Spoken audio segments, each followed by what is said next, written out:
Bonjour Ève. Bonjour Eliana. Alors nous sommes de retour dans les studios de Studio Qualita, www.studiocalita.com, pour parler aujourd'hui une autre émission de immigration, l'émission qui nous parle des Aliotes.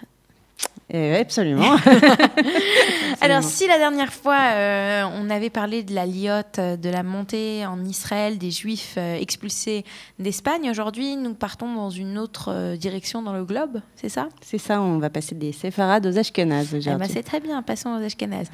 Alors, de qui voulez-vous nous parler aujourd'hui? Alors aujourd'hui, on va parler d'une légende du judaïsme qui est le Gaon de Vilna. Gaon de Vilna, donc si je comprends bien, il vient de Vilna. Qui vient de Vilna, aujourd'hui Vilnius, en Lituanie. En Lituanie, n'est-ce pas? Exactement. Alors, parlez-nous un petit peu de cette communauté à cette époque-là. Qu'est-ce qu'elle représente? Alors, on y va. Donc, le Gaon de Vilna est né Elia ben Shlomo Zalman en 1720 en Lituanie.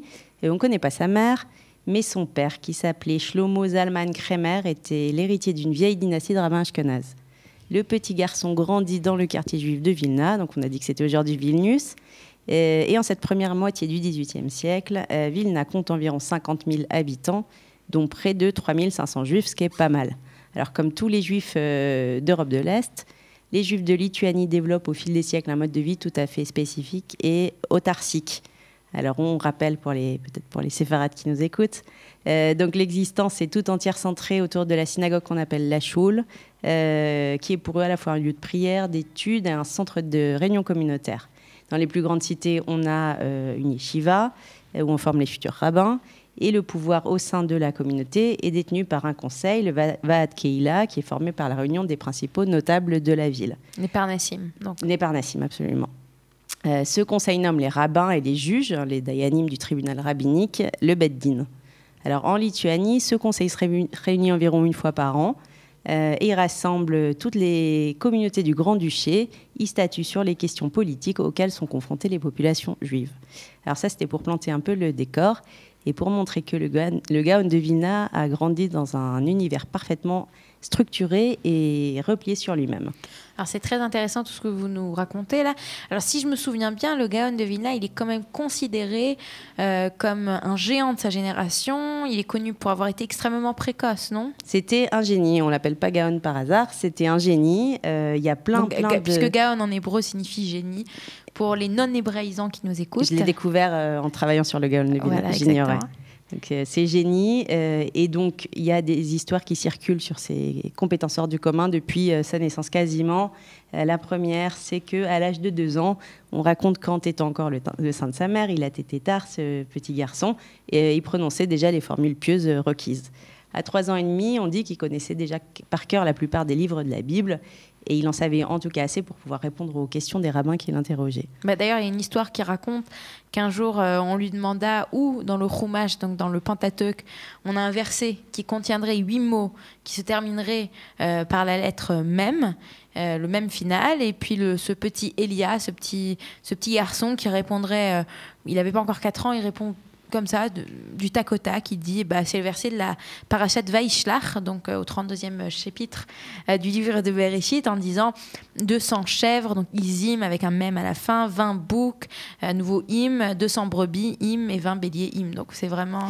impressionnant. C'est impressionnant. Puis non, à part ça, parce que par exemple 20 béliers, 20 c'est Esrim, donc à nouveau Im. Donc c'est un enfant très impressionnant. D'ailleurs, il a entre autres comme histoire, le Gaon de Vilna avait rédigé un traité de loi juive qui recoupait en fait toute la loi juive, et alors qu'il a écrit son livre, il a un confrère qui a écrit exactement le même livre mais à quelques kilomètres. Cette fois-ci on repart dans les terres séfarades.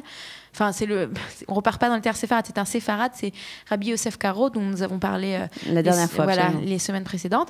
Et donc Rabbi Yosef Karo écrit le Shulchan Aruch, la table dressée, et le Gaon de Vilna fait exactement la même chose. Quand le Gaon de Vilna apprend qu'il a son confrère qui a fait la même chose, il prend son livre, il le brûle en entier, et parce qu'il dit, si j'écris un livre énorme qui est exactement la même chose, les gens vont commencer à suivre mon livre en s'opposant au livre de mon confrère, et on va créer 2 religions, et ce n'est pas ce que je veux faire. Et il va écrire à ce moment-là un commentaire sur l'œuvre de son confrère, donc un commentaire du Shulchan Aruch, et comme le Shulchan Aruch se dit la table dressée, il va appeler son commentaire la mappa, la nappe.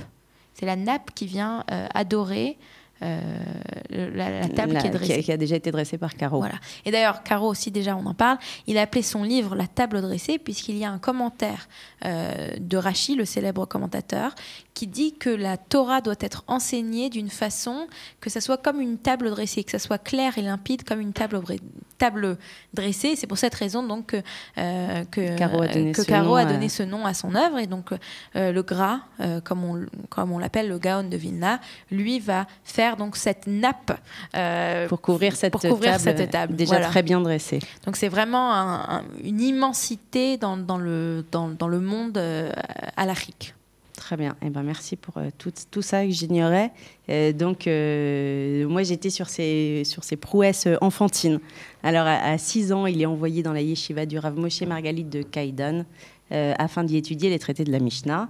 Et au bout de 3 mois seulement, son Rav lui permet de retourner chez lui parce qu'il en connaît assez et qu'il n'a plus besoin de venir étudier chez lui. Parce qu'il étudie, en fait, il apprend de manière autonome, de façon impressionnante et il n'a pas besoin qu'on lui enseigne, c'est ça? C'est exactement ça. Alors, malgré ses dons innés, il travaille beaucoup, il ne se repose pas sur ses facilités.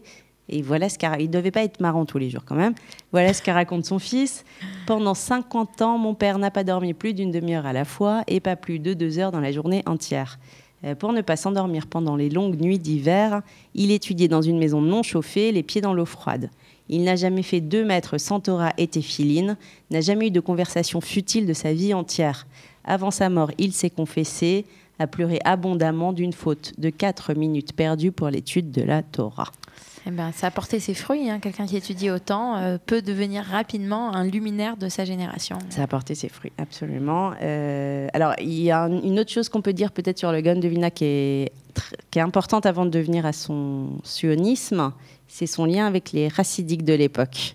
Son non-lien, vous voulez dire? Son opposition, plutôt. Son opposition absolue aux chassidiques de l'époque. Donc, il faut rappeler qu'il vit à la même époque où en fait, le chassidisme naît, le chassidisme est en train de naître. Et donc, lui, c'est le plus grand opposant au monde chassidique. Exactement. Alors, les chassidiques de cette époque sont nés eux-mêmes en opposition au judaïsme académique. Donc, il y avait de toute façon, même s'ils ne le voulaient pas, il y avait une opposition, peut-être créée par les chassidiques, on peut en débattre une autre fois. En tout cas, le Gaon de Vilna, lui, il n'apprécie pas du tout cette manière de pratiquer son judaïsme, de l'étudier.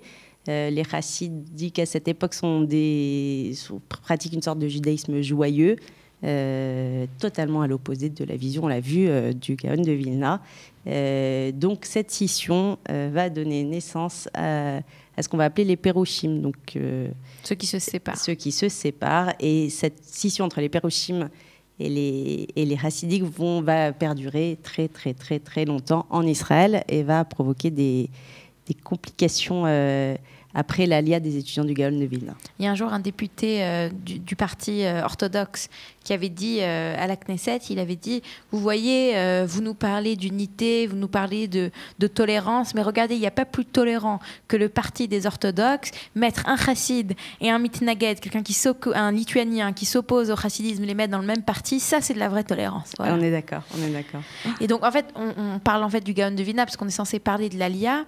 Le Gaon de Vilna va être quand même une des personnes qui va rédiger un ouvrage phare pour tout ce qui touche au retour à la terre d'Israël, n'est-ce pas? Alors exactement. Par rapport aux alias qu'on a déjà vus, qui étaient celles d'Espagne, où les juifs séfarades sont partis parce qu'ils étaient persécutés, là on est sur quelque chose de très très différent. On est sur un sionisme religieux et pas lié à des persécutions. Un sionisme religieux, en fait, c'est par volonté, par idéal, par idéalisme presque, ou par raison religieuse, que ces juifs vont quitter l'Europe de l'Est, et vont venir s'installer au bord de la Méditerranée, en Eretz Israël. C'est ça. Les étudiants du Gaon de Vilna voulaient réaliser sa prophétie de hâter la venue du Messie en Israël. Alors, je pense qu'on en parlera justement à notre prochaine émission de Immigration, l'histoire des Aliotes sur Studio Kalita. Merci Ève. Merci Eliana.